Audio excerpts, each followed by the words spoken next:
Pantat killer. Sebagian kamu mungkin bertanya-tanya, kenapa harus pantat killer? Pantat killer. Sebuah nama yang kalau disebut sendiri-sendiri bisa saja berkonotasi negatif. Yang kalau disebutkan berbarengan, maknanya mungkin masih bisa punya kesempatan jadi positif. Itulah kenapa tulisannya disatukan. Dan kamu gak bisa memanggilnya dengan pantat saja, karena justru ia adalah killernya. Atau killer saja, karena orang mungkin gak ngerti apa yang sebenarnya di-kill olehnya. Sama seperti seseorang bernama Suratman misalnya. Kamu tidak bisa memanggilnya dengan nama Surat, karena man di belakangnya tidak bisa berdiri sendirian. Begitu pula dengan Supriyadi. Sebab Adi di belakang kata Supri tidak dengan sendirinya berawalan huruf A. Supriyadi tanpa sengaja mengandung pelafalan huruf Y di dalamnya, yang sekaligus tidak bisa dipanggil dengan nama Yadi, sebab sebenarnya tidak ada unsur huruf Y di dalam namanya. Bingung? Sama. Tapi apalah arti sebuah nama? Andaikan kamu memberi nama Mawar dengan sebutan lain, ia akan tetap berbau wangi.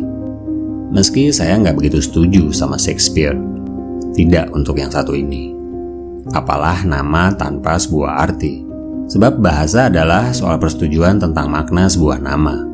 Ia adalah cara kita untuk terhubung, bertukar cerita, menyampaikan gagasan, berkelakar tentang hidup, atau hanya sekedar untuk menghangatkan suasana.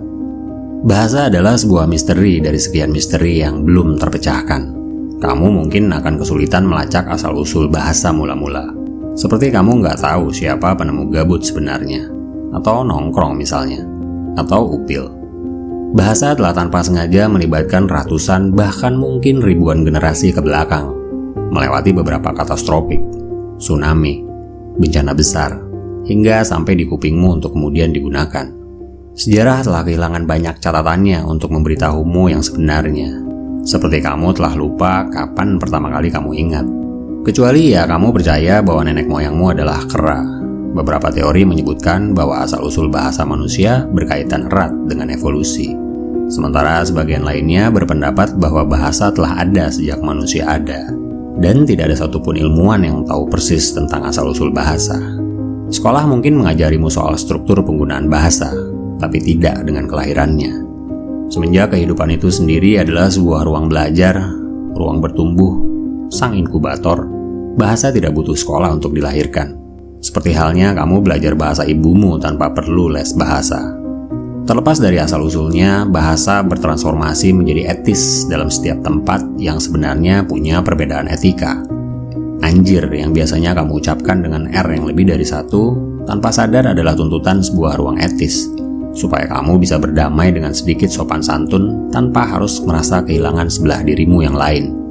Atau ajik, yang merupakan zip file dari kata anjing, yang sering kamu pinjam sebagai ekspresi rasa terkejut, atau kagum, bahkan marah, yang sebenarnya adalah binatang biasa, mirip kayak kelinci atau kucing, yang mungkin sengaja nggak kamu tulis apa adanya, karena kamu tahu di beberapa ruang, kata-kata itu punya kans untuk jadi bintang-bintang, yang mungkin tampak lebih indah, meski itu bukan dari sudut pandangmu. Saya nggak ngerti kenapa anjing lebih populer ketimbang sesuatu seperti berdebah, padahal berdebah lebih netral tanpa harus melibatkan nama binatang. Terlepas dari semua itu, pantat killer punya misi. Atau mungkin sebenarnya tidak.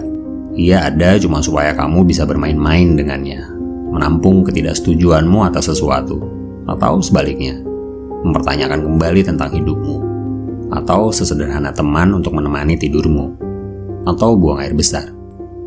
Pantat killer, yang akhirnya kamu panggil dengan nama Bang atau bahkan Mimin, adalah sebuah metamorfosis bahasa yang kerap berkelakar dengan aforisme acak dan berusaha menyuarakan keresahan dengan caranya, menggenapi batas-batas imaji yang saling berseliweran di antara sederet piksel hitam putih masa lalu dan warna-warni kekinian, yang tetap berusaha berdiri di antara pijakan kaki kita yang kerap tak sama, dan tak harus sama, yang kadang membuat sebagian orang bertanya-tanya, kenapa harus pantat killer? Pantat killer. Sebuah nama yang kalau disebut sendiri-sendiri bisa saja berkonotasi negatif, yang kalau disebutkan berbarengan maknanya mungkin masih bisa punya kesempatan jadi... Sebentar, sepertinya saya looping.